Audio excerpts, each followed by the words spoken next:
Hey everyone, Carol with Andrew Hilton here, and you folks got me thinking. You folks got me thinking. A few weeks back, we did a beer tasting, and 3 out of the 4 beers on the table were all sours, and we had one token non-sour. And a lot of what we talked about was how there was this real dearth, all these missing non-sour fruit beers on the market, and what a shame that was. Well, so... We are going to do one sour for this tasting. This is the Annex and Establishment collaboration for their Neighbor Day. This is a Tamarind Goza, so they are using the Indian fruit tamarind, and then they are adding salt to make a sour.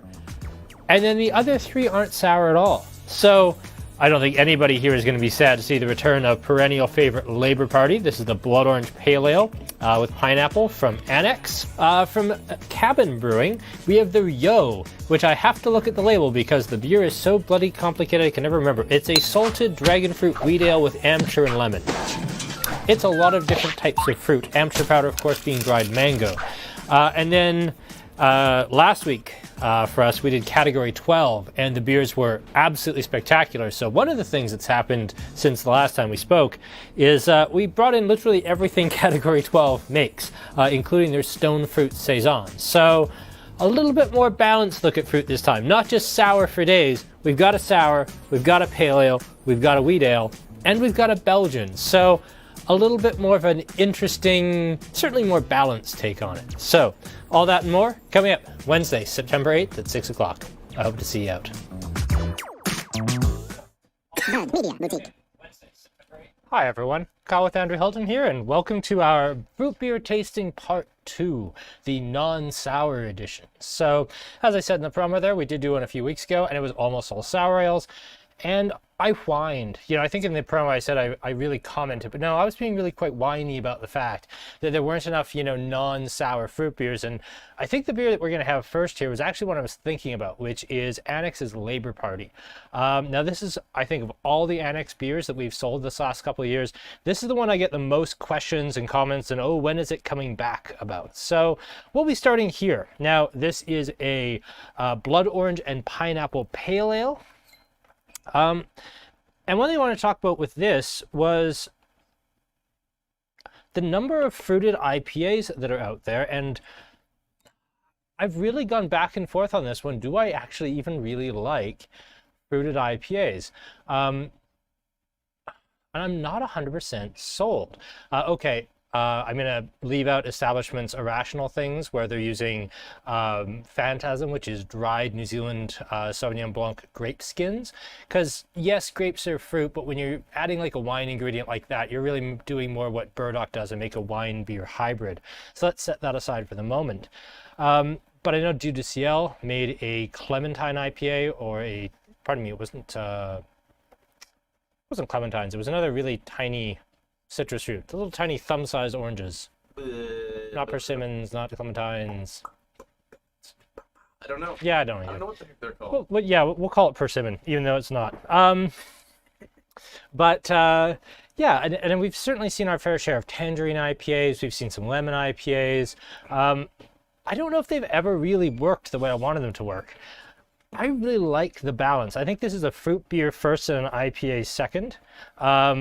And yeah, Craig, a lot of those requests were you, and a good chunk of them were me just missing Labour Party so much. I will say when I was up in Calgary this past time, I had to pick up a whole bunch of beer at Heathens Brewing, and he couldn't meet me for a couple hours after I was finished everything else. So I just sat at Annex and I had a burger from Little Empire and a couple of Labour Parties, and I was happy as a clam because I just love drinking this beer and I really like talking about it as well. So let's dive right into this one.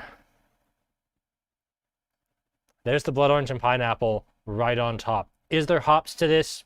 Probably yes. They're probably very expensive hops that they would probably be, very shocked. They're like, oh, well, we spent so much money on Centennial. Why isn't he talking about that? No, it's a fruit bomb, and I love it for that. I love how fresh and juicy, and there really is something different when you're using a fruit extract. You can get really pretty fruit notes out of hops themselves, but when you're actually adding the fresh fruit, you get a completely different feeling to the beer.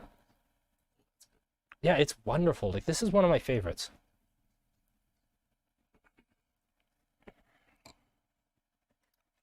I'll be curious to see. Oh, hello again, Kevin. Nice to have you back. I'll be curious what the comments are on this one, because we're starting strong.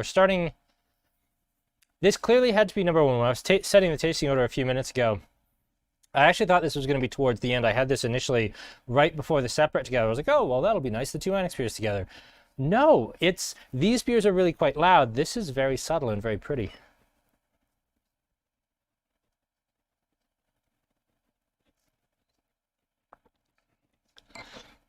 Does this taste the same as last summer? I think the fruit's more to the front on this version. I feel like last time it was more like a pale ale with the fruit as an accent. I think this time the fruit is a little bit more right in the foreground. And I feel like I like that better. It also could just be, you know, my memory playing tricks on me. But I seem to remember this being more of a pale ale and less of a fruit beer last time around. But again, that was a year ago. There's been a lot of beer since then.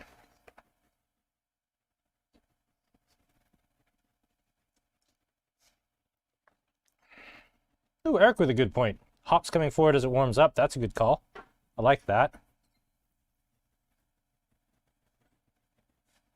And I'm struggling to pick up the hops at all here. I really am.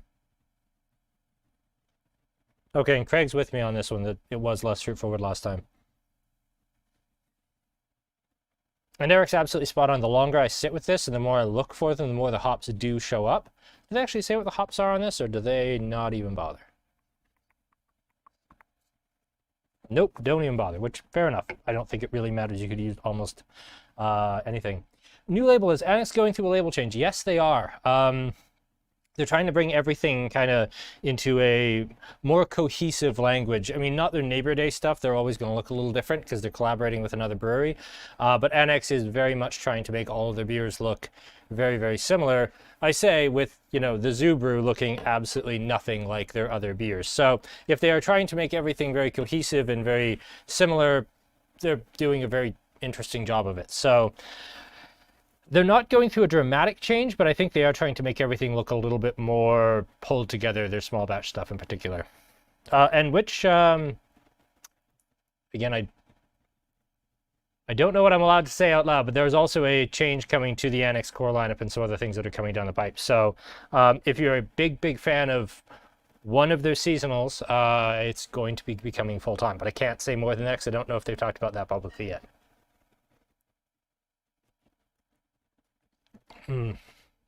This is just a beer that just brings a smile to my face.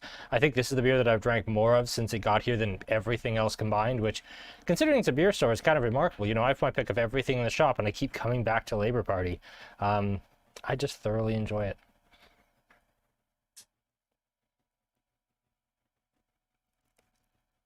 I do have to say the timing was pretty remarkable, that I was, you know, moaning about there not being enough non-sour fruit beers, and all of a sudden we get Yo and Labor Party kind of right back to back.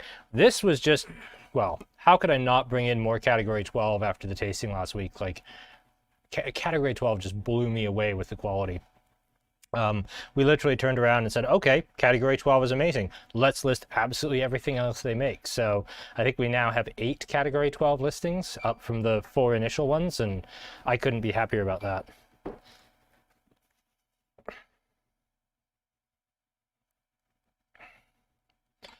Yeah, there's got to be some one-upsmanship going on between Establishment and Cabin, yes, but also 88. I mean, the packaging on these beers is just incredible. I love the minimalism of Establishment. I love what Cabin has going on with their really cool 70s theme. I like 88's kind of 1980s theme. Annex, I think, in that respect, kind of loses out a little. I don't think they quite have the same distinctiveness in the designs, but I gotta say, heck yeah.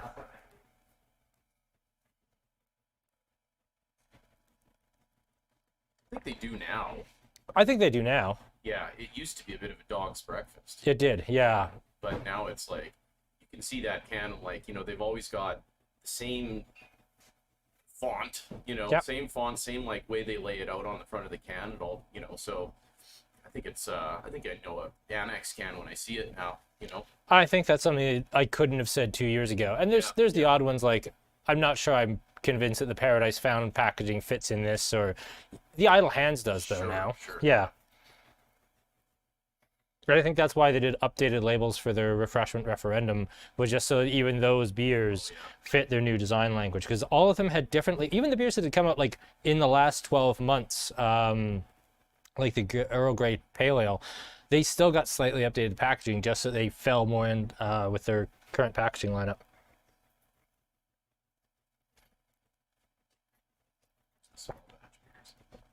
Oh, yeah. Also, we're getting really different fruit. We're not getting any berries here, but which is a shame. I generally like berry beer, but you know, we're getting citrus, and then we're getting stone fruit, and then we're getting weirdness, and then we're getting tamarind. So let's jump on to beer 2. This is by Category 12. This is their stone fruit Saison. Also, we're getting 4 very different styles of beer. So we're getting the classic pale ale, and then we're getting a Belgian influence, and then we're getting a wheat ale with salt, and then we're getting a German style sour. So really branching out a little bit. That sour fruit tasting, it was a fun tasting. I liked the way it turned out, but it was one that kind of bugged me because I felt like we were just, hey, here's some cool new fruit stuff we want to do a tasting with. There wasn't really the cohesive theme, and the fact that it was all sours kind of bugged me, which is why it was in the back of my mind. I kept thinking about it and saying, well, I'd like to just have another kick at that can to try and do it better. And then Yo and Labour Party came out and was like, well, that just works. So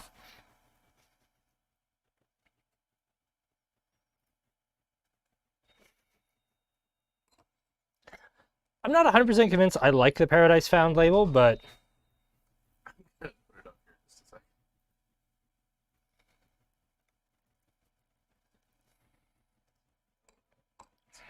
ooh.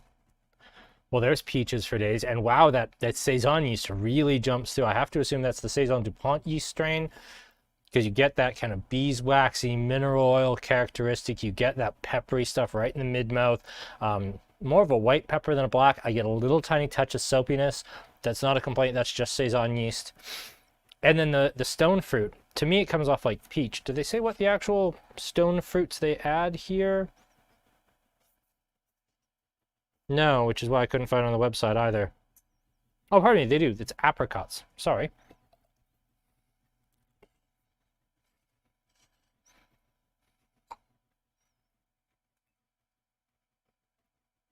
I'm not sure I'd call this a sour. It's more like a yeast-forward fruit beer.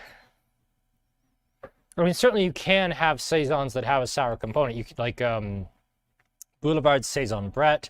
The upper end Saison from DuPont has always been lightly soured, and it gets really aggressively sour the longer it sits. And of course, Fantôme, who really are the brewery most famous for making, you know, earthy, cheesy, very wild Saisons. You certainly can have a sour component. I don't really pick one up here. I think this is using a fairly clean interpretation of the Saison style. Now, fruit in pale ale, fruit in IPA, this is very much a 20th century invention. I don't think there's any, you know, real evidence for earlier examples of it. But fruited Saison, because Saison was literally just whatever they had handy because they were brewing it to feed the field hands. If they had a whole bunch of apples that were looking like they were going to go up, it'd go in the Saison. You've got too many raspberries and they're looking like they're going to go bad, you put it in the Saison. Saison was basically anything that would ferment that the rats hadn't gotten to too badly. So it would be wheat, barley, rye, didn't matter. It was just a strong, potent, kind of everyday beer for people working in the fields. So adding something like apricot here, I think adds a really nice dimension. I will also say, I haven't had a lot of really great apricot beers, with all the apologies in the world to Alley Cat Apricot, which was actually a beer I really liked when I was a lot younger. I don't know, apricot beers have always left me a little flat. I'm trying to think of like the reference ones out there, not including like the large bottles from Establishment, because they've done some cracking good stuff with apricots. But I'm thinking like Alley Cat Apricot, Saint Ambroise Apricot, they've always left me a little flat. Whereas this, the apricots are actually playing very well with the Saison yeast and the spiciness and the earthiness of that. It actually works really well together.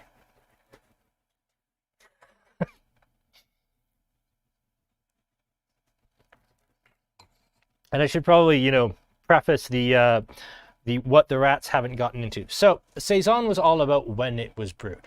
Saison was brewed for the field hands who were bringing in the New Year's harvest. So they would be temporary farm laborers. They would be paid at least partially in beer.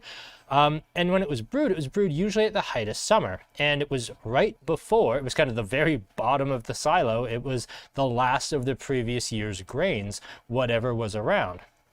And because we're talking about medieval Europe, it really was whatever the rats hadn't gotten to yet. It was the last thing you did with the grain that was just the very bottom of the barrel, and you weren't brewing it for your family or friends, you were brewing it for the temporary labor, and as such brewing standards were a little bit laxer, and as such it was really, okay, well, it's the Saison. What's going into it this year? Well, this year we have a bunch of rye, so it would be a rye Saison. The next year maybe the grain was really quite off, so to make the beer palatable they might have blended in something like apricots or raspberries or what have you, purely to bring up the alcoholic strength on the cheap, and second, it would really give you this wonderful changeable seasonality that was like almost a reflection on the previous year's harvest. Like last year was super great for rye, which is why we still have a bunch of rye left, which is why there's a lot of rye in the Saison. It was kind of the kiss goodbye to the previous year's harvest while you brought in the New Year's harvest. It was a really interesting idea.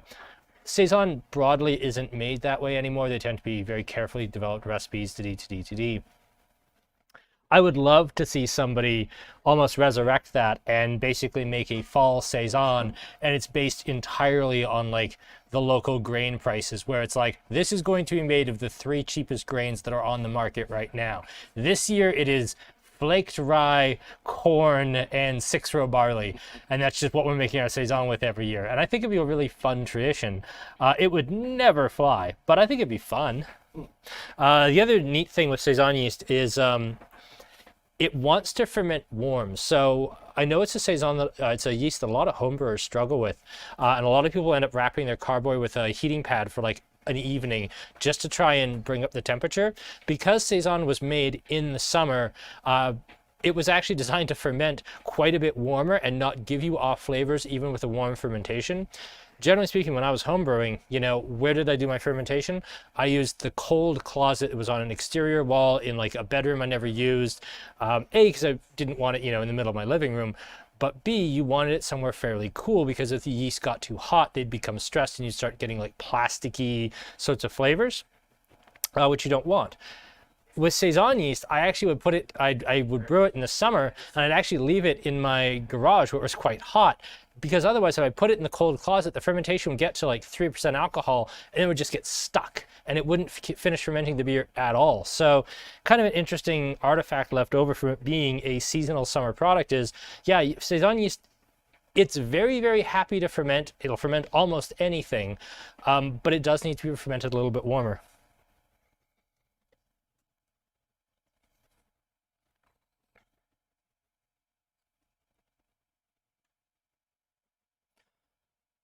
Yeah, there is a little bit of a sour note to it. And I don't know if that's the apricots or if that's just, it's coming off because the Saison yeast itself is so earthy and so lightly bitter that you do get a little of that.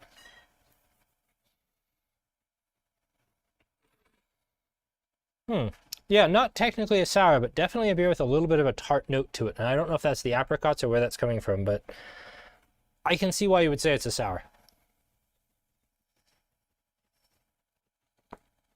Strong is it? That's a good question. 4.9. Jeez, it seems. I would have guessed it was higher. I think that's again that kind of sharp bite coming off the Saison yeast that's kind of coming off peppery is creating the illusion of higher alcohol, because they can come off the same way. Bitterness too, like it. Yeah, pepper, green pepper, something like that back here. Yeah, a little bit of like capsicum notes. Yeah. Yo. Cabin's Yo. Salted dragon fruit Amchur lemon wheat ale. Wheat ale. Nailed it. Dwayne? Oh, he's busy.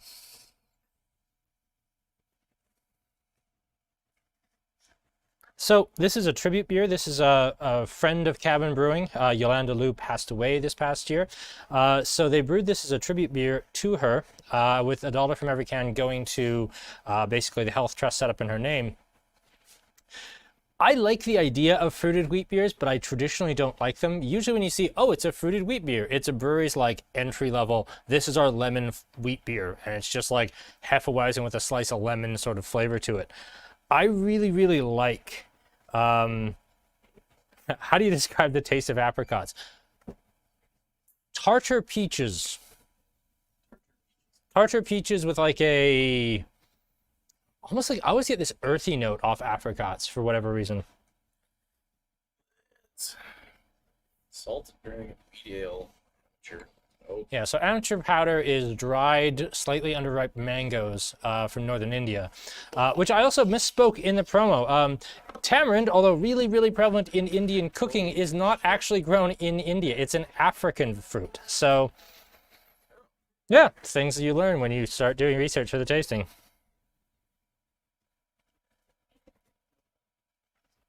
I also love the bright pink color on this. I think that looks really sharp.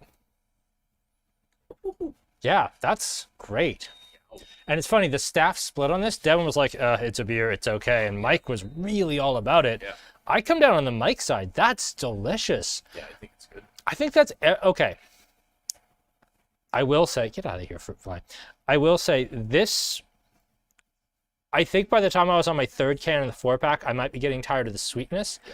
I will say this might be a beer that perhaps would have a consideration of being made at least a little bit sour, but on its own merits, while maybe it's a touch sweet for me, I don't miss the sourness here at all. I think this is very pretty.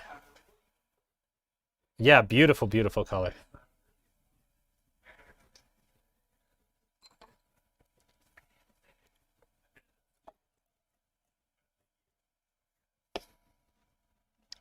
Does it taste like dragon fruit? Well, that is not a fruit I'm going to try and describe, because I think I've had dragon fruit all of once, and I don't recall what it tasted like. It's really subtle. Is it? Yeah, it's not like a really like punch in the jaw kind of like citrus flavor of any kind. It's like, it's really, it's got a lot of meat to it. Okay. It's like a very mild like flavor.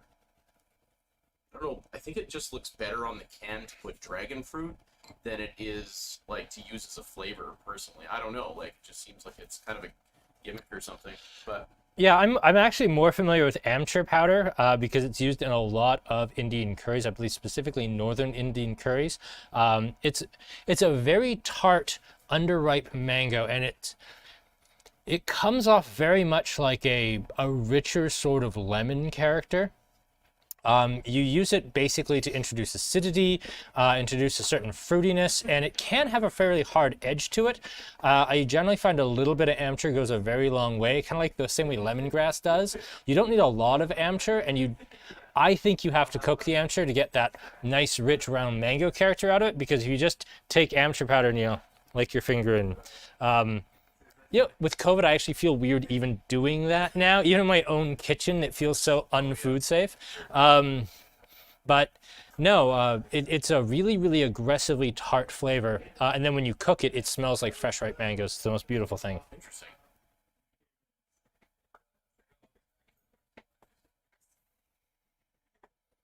And I'm glad it's actually kind of a divisive beer among a lot of people. I mean, I really dig it. This is, at least at the moment, currently leading my pack for my #1 beer of the night by quite a margin, and you know how much I like Labour Party. But this is just fun on a bun. But I can see why, for some people, it'd be like, what am I supposed to be liking here? This is just, fruity milkshake, but it's a beer form, and it doesn't have the hops of a milkshake IPA. And yeah, Craig's on the side of, this isn't that great. Whereas I really like it. I get watermelon out of it, but I get like roasted watermelon, like cooked watermelon. You get that slight char to it. And the melon doesn't have that intense, like fresh brightness anymore. It's got like this savory cooked melon thing. I'm trying to find the tamarind, but... Well, you're going to be struggling because this isn't the tamarind beer. Oh, this isn't even the tamarind. No. Nice. You're going to be struggling. I thought it was on there. No, it's the only thing not on there. Oh, it's the next. It's the next one. Next one is tamarind. Yeah. And yeah, grilled fruit is the big one for me, and I really like that. It tastes like a big plate of like grilled watermelon, and I love every minute of it.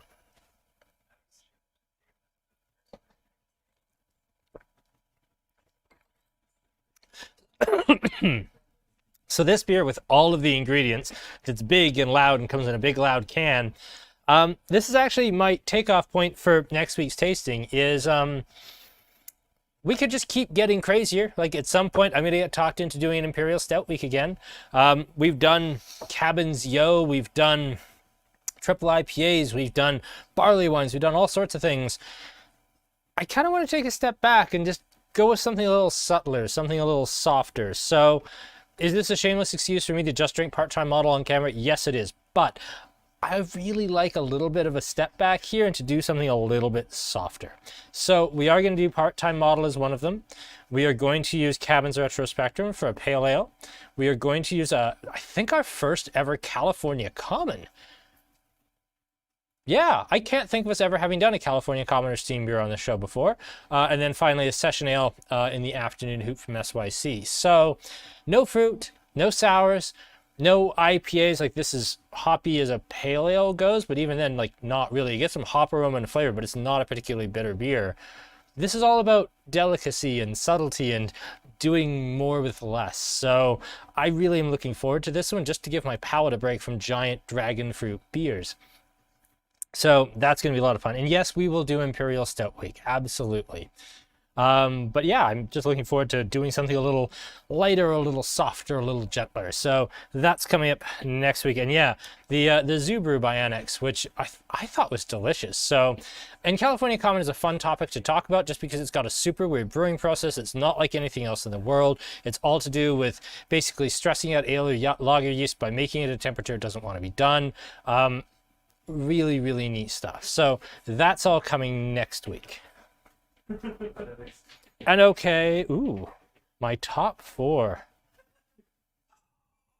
Wow, my top 4 beers. I mean, it's gonna have to come out the next time Dial Up comes out, because that's a top beers tasting without Dial Up in it is just not a tasting at all. I'm trying to think what would be in my top 4 tasting. It would be Dial Up has to be there.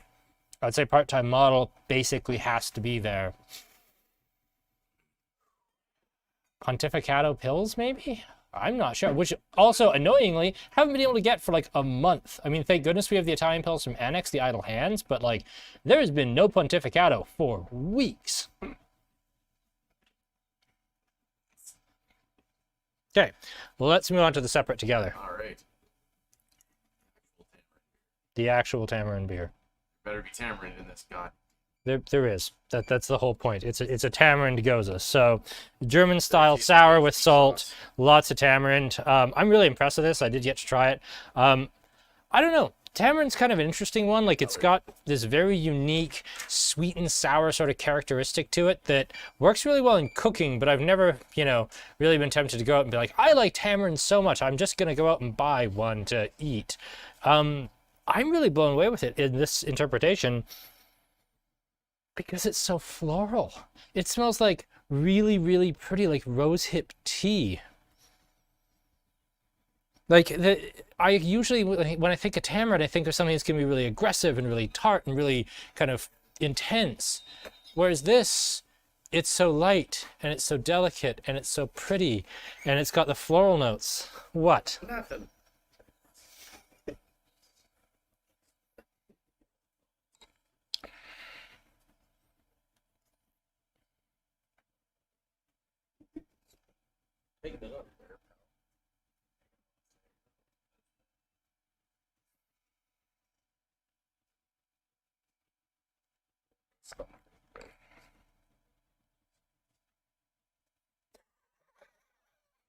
Sorry, Eric's comment.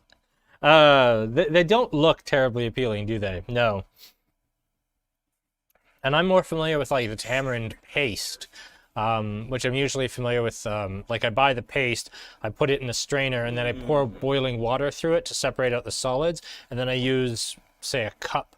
Like I'll use a chunk of tamarind paste, and I'll kind of take boiling water and strain that to separate the solids, and I'll use that liquid as the base of something.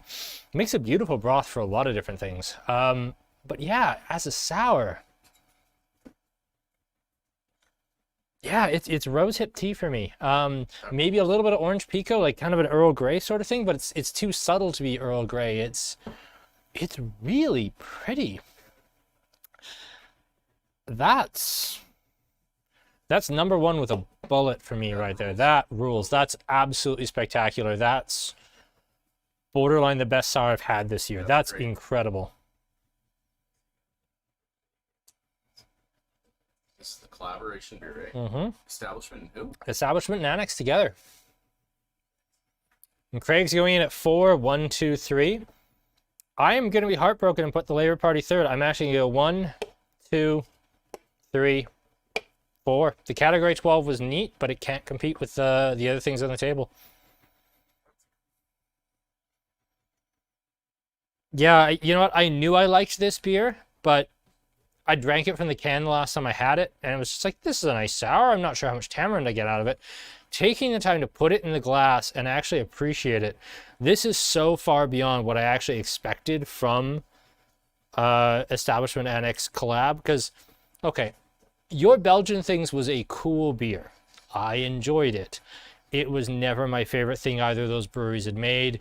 It also sold like a dog. I couldn't give this stuff away.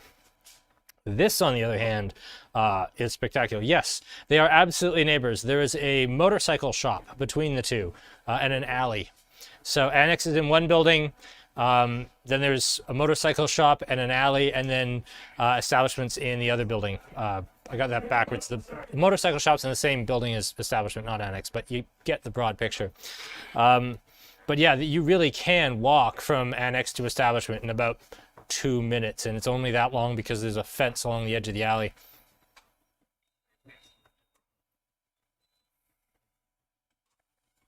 Kevin has these as 2, 4, 1, 3. It's a fun lineup. I respect that.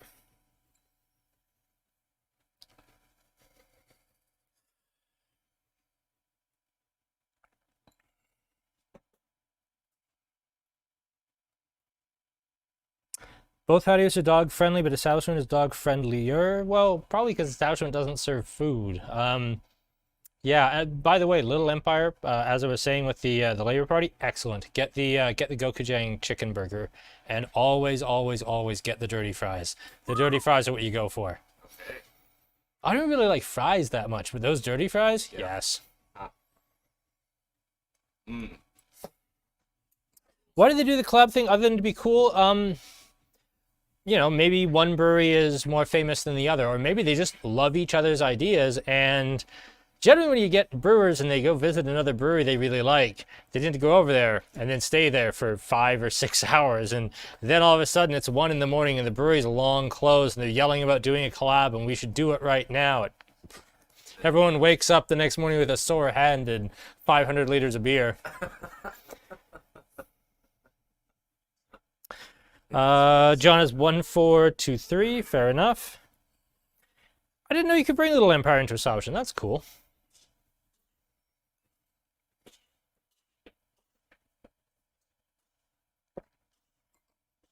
Terry is 1, 4, 3, 2.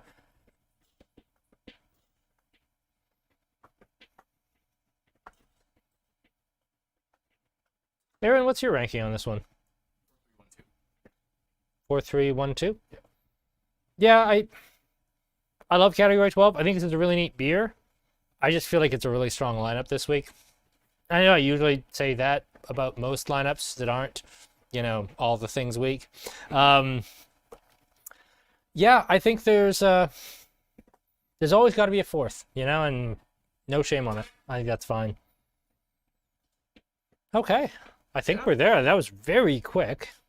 If anyone's curious why it was so quick, we were having a bit of a situation over here, so I was kind of trying to push through so I could help. But now it's apparently resolved just as I've already finished the 4th beer. Sore head and 500 liters of beer. Yeah, I mean, I've certainly heard tales of you know, brewery owner A and their head brewmaster stop into brewery B for a quick beer after work, get into it with the brewing team at that brewery, end up staying all night and making a batch of beer. I know of at least one story where nobody actually remembered making the beer. They remembered like that they'd made beer, but nobody could tell what style they'd made or what the recipe was. So it was completely impossible to replicate. Any thoughts on trends in the fall? Ooh, that's a tough one to pick out. there really hasn't been, I mean, since the absolute explosion of sour beers, there really hasn't been like a new front runner. I do have a feeling that people are a little bit played out with fruited sours and hazy IPAs. I think we are going to see a big push back to amber ales, stouts, porters. Like, this is going to be a very dark winter. There's not going to be any December release of a hazy IPA. If there is, I'd be shocked. I think it's going to be a whole lot of dark, sticky, roasty beers. So, hey, I'm thrilled about that. That's exactly the type of beer I like to drink. But yeah, that's kind of the feeling I'm starting to get. That's why we're seeing things like California Commons starting to come back in. There's still going to be IPAs out there. There's still going to be sours out there. But I have a feeling this winter, more than most winters, everybody's probably going to be making at least 2 different stouts or porters, just because I think everybody's ready for something new. And everybody's also trying to be, and this is the other side of it, is, you know, was this a cool thing for Annex to do for the zoo? You know, was Annex trying to do something really noble with doing their zoo brew as a fundraiser? Yes. But why California Common? Well, maybe this takes off and this beer, Annex California Common, becomes the next Blind Man New England Pale. Breweries take risks sometimes. You could even make an argument for Left My Wallet and El Segundo by establishment, where, you know, you establish a whole style.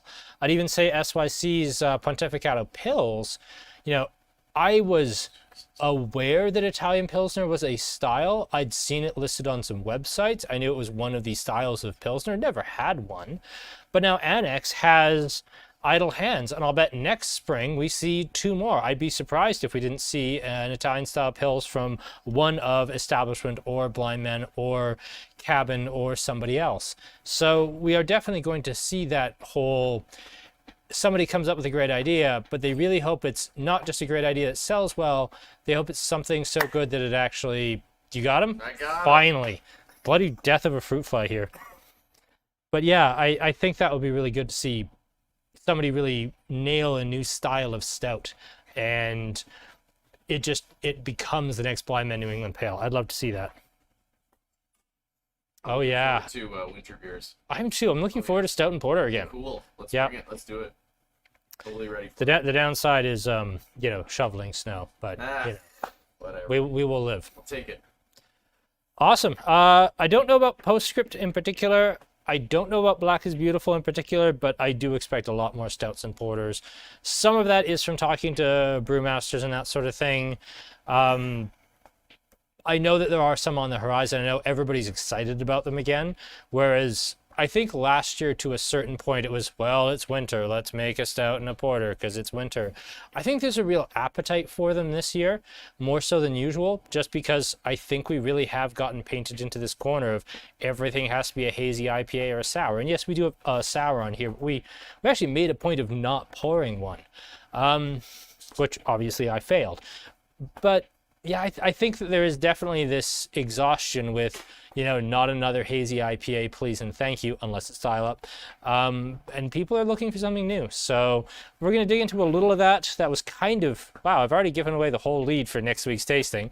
So good. Now nobody has to watch next week. Let's just do it right now. Let's just do it. Yep, we're just getting right into it right now. Next week starts today.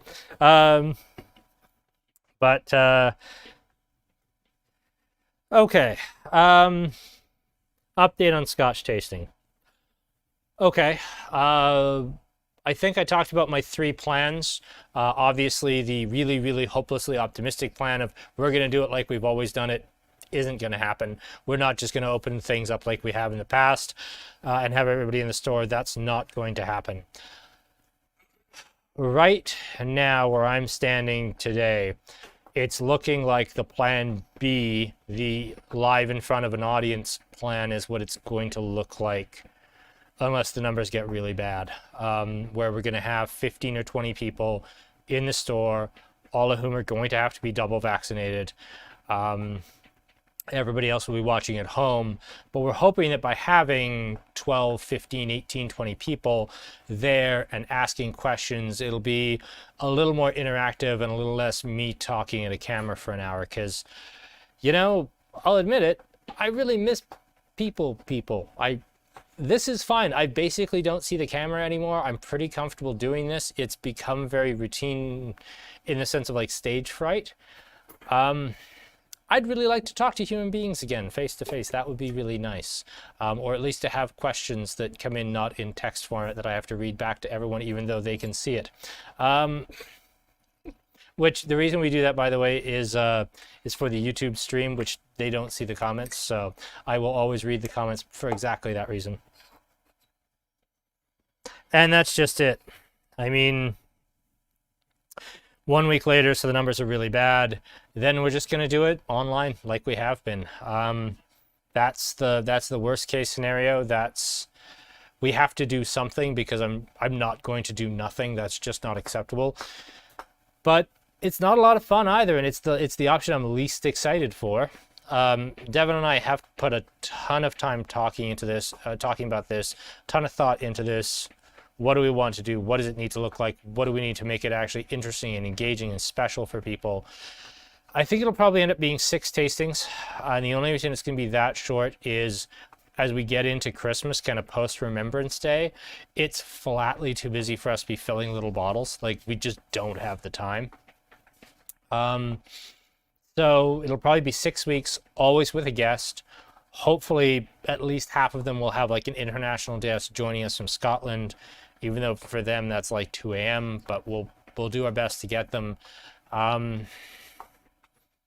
Yeah, I mean, our best case scenario will be we'll have someone like Lee or somebody like that here in the store putting on a presentation with a couple of guests or a couple of people allowed to attend with a vaccine passport or whatever we're calling them. If Jason Kennedy doesn't want to call them vaccine passports.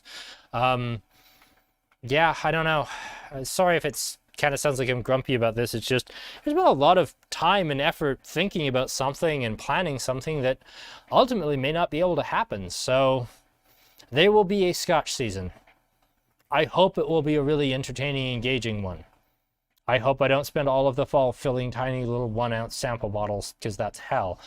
But we will make it happen in one form or another. I just would like something a little bit more fun. Will we get online wine tastings? Yes, actually, that was something that Devin and I talked about at length on Monday. We are going to get back to those now that the weather is cooling off, now that summer is officially over. Not this Friday, not next Friday, but I'll bet the Friday after, so the last Friday in September. I am pretty darn sure we are going to be doing one. The details are TBD. I actually meant to ask someone today about that, and then I booked him for something else instead. So yes, we will definitely be doing one. We will definitely have a guest. There will definitely be maps, and it will definitely be in September. I've just done none of the actual legwork for it yet because I want them to be more of an event. I like the beer tastings being a weekly thing where if we can't get a guest or we're just doing something where I want to talk about a particular topic for the better part of an hour, we can.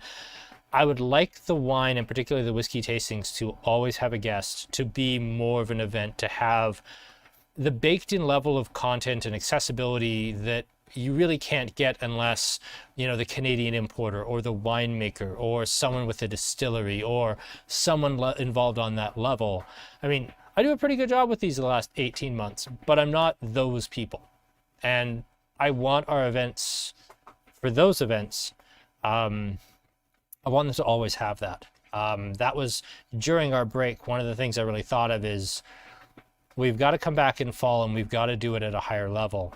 And I think in the past, if we couldn't get a guest, I would just do the wine tasting. And I think we did some really cracking good wine tastings that way. But for my own comfort level, for what I would be comfortable paying out $80 or $85 for a wine tasting for personally, I think it needs a guest. I just do. So, and yes, that Eric, you are exactly spot on. Let me fill little bottles of scotch. Won't that be fun? 2021. Oh God, if I see another 1 ounce Uline bottle, I'm gonna just die.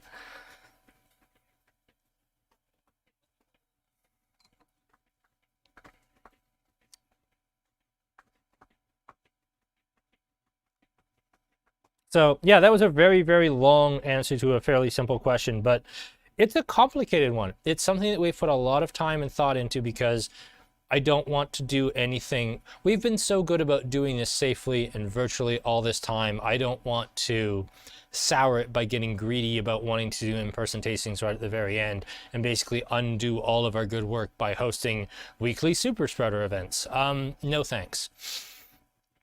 I want these to be as good as they can possibly be, and I have a vision of what they would look like in that instance. And I don't want to do them, not because of my own comfort level. I'm completely happy talking to the camera alone for an hour, and occasionally just butting in and asking Aaron questions he has no idea the answer to. But no, I want the events to be more of an event and not just something every day. So that's kind of the idea. Awesome. Thank you all so much. Thank you for putting up with me for another better part of an hour on a Wednesday night. I appreciate all of you.